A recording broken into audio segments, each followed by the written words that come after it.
नमस्कार जय हिंद दोस्तों, स्वागत है एक बार फिर से आपका आप यूट्यूब चैनल स्टडी नीड्स पर। दोस्तों, जैसा कि आप जानते हैं कि स्टडी नीड्स एक मात्र ऐसा प्लेटफॉर्म जहां पर आप तक सही अपडेट्स दी जाती है, इसलिए लगातार आप बने रहिए हमारे साथ। दोस्तों, आदर्श शिक्षक भर्ती प्रक्रिया 2024-25 में क्या कुछ नए और क्या कुछ पुराने नियम यहां पर होने जा रहे हैं, इसके बारे में एक बड़ी समीक्षा करेंगे। और दोस्तों, यहाँ पर आप सभी के जितने भी प्रश्न हैं उन सभी को समाहित किया गया है, चाहे वह कितने पदों पर आप सभी की भर्ती प्रक्रिया संपन्न की जाएगी या टीटी व कार्य अनुभव पर क्या कुछ रहने वाला है खास, और साथ ही में नए आदर्श शिक्षकों को यहाँ पर मौका दिया भी जाएगा अथवा नहीं, और साथ ही में पुराने या बाहर हुए आदर्श शिक्षकों के लिए अब क्या रहने जा रहा है खास, और साथ ही में 12 माह का सेवा काल आप सभी को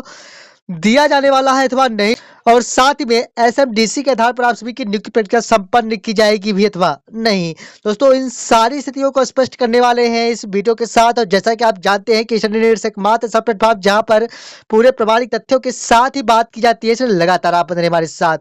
दोस्तों, सबसे पहले अगर हम बात करें आपके साथ कि कितने पदों पर आप सभी की भर्ती प्रक्रिया संपन्न की जाएगी, तो जैसा कि अभी हाल ही में आप लोगों ने एक आदेश देखा होगा कार्यालय जिला शिक्षा अधिकारी जिला टीकमगढ़ का, और दोस्तों उससे स्थितियां थोड़ा साफ बनती हुई दिखाई दी हैं कि लगभग पूर्व सत्र में जितने भी अतिथि शिक्षक कार्य किए हैं उन सभी को मौका दिया जाएगा। सिर्फ और सिर्फ 30% से जिनका परीक्षा परिणाम कम देखने को मिला उन्हें छोड़कर। दोस्तों, लेकिन यहाँ पर एक बात और मैं आपको स्पष्ट करना चाहूंगा कि जब तक लोक शिक्षण संचालय की ओर से नई गाइडलाइन या नए आदेश जारी नहीं किए जाते, तब तक निश्चित ही कह सकते हैं कि अभी पूरी स्थितियां स्पष्ट नहीं हो पाई हैं। लेकिन यहाँ पर कुछ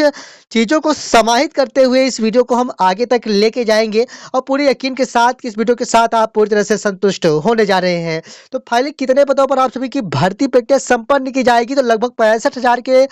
आसपास से आप सभी की भर्ती प्रक्रिया संपन्न की जाएगी। लेकिन इस पर कुछ टर्म और कंडीशंस निश्चित तौर पर जोड़े जाएंगे और इसके बारे में बात करेंगे। लेकिन सबसे पहले अगर हम बात करें आपके साथ कि टीटी व कार्य अनुभव के लिए क्या कुछ रहने जा रहा है खास, तो जैसा कि कार्य अनुभव हो या टीटी परीक्षा परिणाम के आधार पर, यानी पात्रता परीक्षा उत्तीर्ण या अनुत्तीर्ण के आधार पर अभी किसी प्रकार का कोई जिक्र देखने को नहीं मिला, जबकि पोर्टल पर इसके लिए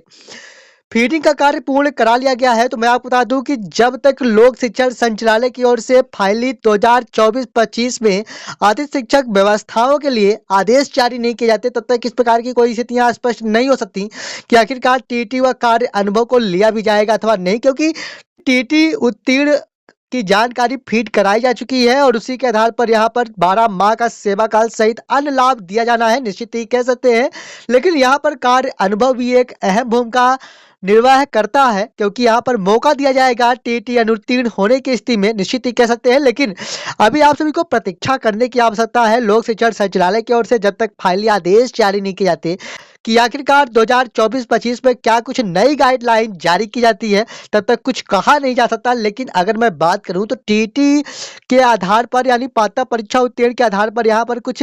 लाभ हैं जो निश्चित तौर पर जोड़े जाने के पूर्णतः आसार या संभावनाएं दिखाई दे रही हैं। इसी के साथ मैं बात करूं कि नए आतिथ्य शिक्षकों को यहाँ पर मौका दिया भी जाएगा अथवा नहीं, तो फिलहाल मैं आपको बता दूं कि नए आतिथ्य शिक्षकों को इस बार मौका दिए जाने की संभावनाएं पूर्णतः नहीं बन पा रही हैं। अब बात आती है कि क्यों, क्योंकि जैसा कि आप जानते हैं कि पूर्व पैनल के आधार पर आतिथ्य शिक्षकों को रखा जाना है, और साथ ही में माननीय न्यायालय के 2018 के निर्णय के परिपालन के अनुसार ही भर्ती प्रक्रिया संपन्न की जानी है। और जैसा कि आप लोग पोर्टल में भी जाकर देखे होंगे कि नई भर्ती प्रक्रिया के लिए अभी फिलहाल पोर्टल पर एक पॉपअप दिखाई देता है, जिस पर बताया जाता है कि नए पंजीयन के लिए सुविधाएं आगामी आदेश तक बंद कर दिया गया है। तो निश्चित ही कह सकते हैं कि नए आतिथ्य शिक्षकों को मौका दिए जाने की संभावनाएं काफी कम बनती हुई दिखाई दे रही हैं, जबकि पुराने या बाहर हुए आतिथ्य शिक्षकों के लिए यहाँ पर मौका दिए जाने की पूर्णतः संभावनाएं बनने लगी हैं, क्योंकि यहाँ पर कार्य अनुभव के आधार पर व साथ ही में टीटी परीक्षा उत्तीर्ण के आधार पर यहाँ पर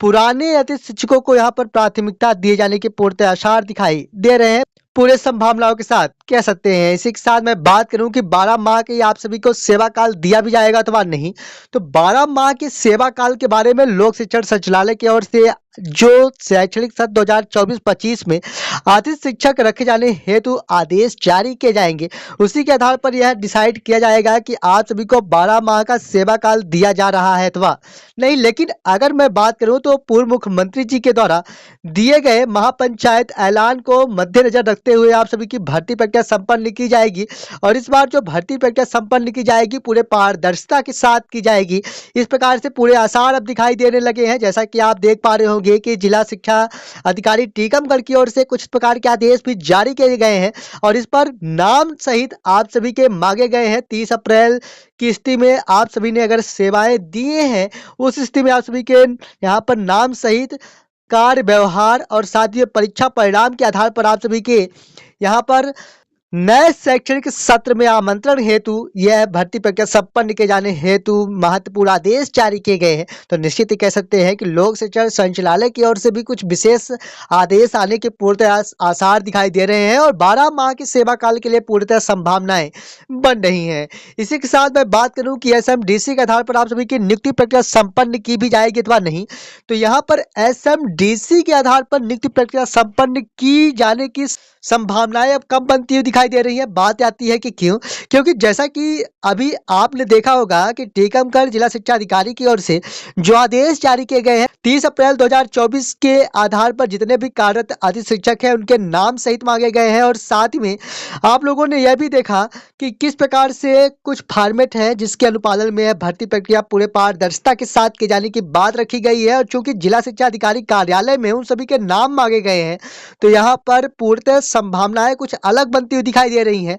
कि यहाँ पर जिला शिक्षा अधिकारी कार्यालय से ही डायरेक्टली यहाँ पर चॉइस फिलिंग के आधार पर भी अतिथि शिक्षकों के नाम देखने को मिल सकते हैं आप सभी के शैक्षणिक सत्र 2024-25 में नियुक्ति प्रक्रिया के आधार पर। हालांकि एसएमडीसी के आधार पर अगर नियुक्ति प्रक्रिया आप सभी की संपन्न ना हो, यह काफ़ी अच्छी बात आपके लिए कह सकते हैं, क्योंकि एसएमडीसी के आधार पर अगर आप सभी की भर्ती प्रक्रिया संपन्न ना होकर जिला शिक्षा अधिकारी कार्यालय की ओर से होती है तो निश्चित ही कह सकते हैं कि आप सभी के लिए यह काफ़ी अच्छी बात कह सकते हैं। तो दोस्तों आज इस वीडियो के साथ आप पूरी तरह से स्पष्ट हो पाए होंगे, लेकिन जिस प्रकार से अलग अलग जगहों से या अलग अलग जिला शिक्षा अधिकारी कार्यालय की ओर से आप सभी के लिए आदेश देखने को मिल रहे हैं उससे साफ जाहिर होता है कि इस बार जो भर्ती प्रक्रिया है पूरे पारदर्शिता के साथ की जाएगी। साथ ही में कुछ नए नियम हैं निश्चित तौर पर जो जोड़े जाने के पूर्णतः आसार दिखाई दे रहे हैं। और अगर आप यह मानकर चल रहे हैं कि अभी पूर्व पैनल या पूर्व भर्ती नियमों के आधार पर ही आप सभी की भर्ती प्रक्रिया संपन्न की जाएगी, तो अभी ऐसा नहीं है। जब तक कि लोक शिक्षण संचालय की ओर से नए शैक्षणिक सत्र 2024-25 हेतु भर्ती निर्देशिका जारी नहीं किए जाते तब तक यह नहीं मानकर चल सकते कि पूर्व पैनल या पूर्व क्रम पर ही आप सभी की भर्ती प्रक्रिया संपन्न की जाएगी। हालांकि सही अपडेट्स पाते रहने के लिए चैनल को सब्सक्राइब जरूर करें, क्योंकि स्टडी नेट एक मात्र ऐसा प्लेटफॉर्म जहां पर आप तक सही अपडेट सही समय पर दी जाती है और पूरे तथ्यों के साथ दी जाती है। मिलेंगे आप सब एक और नई वीडियो के साथ, तब तक के लिए धन्यवाद।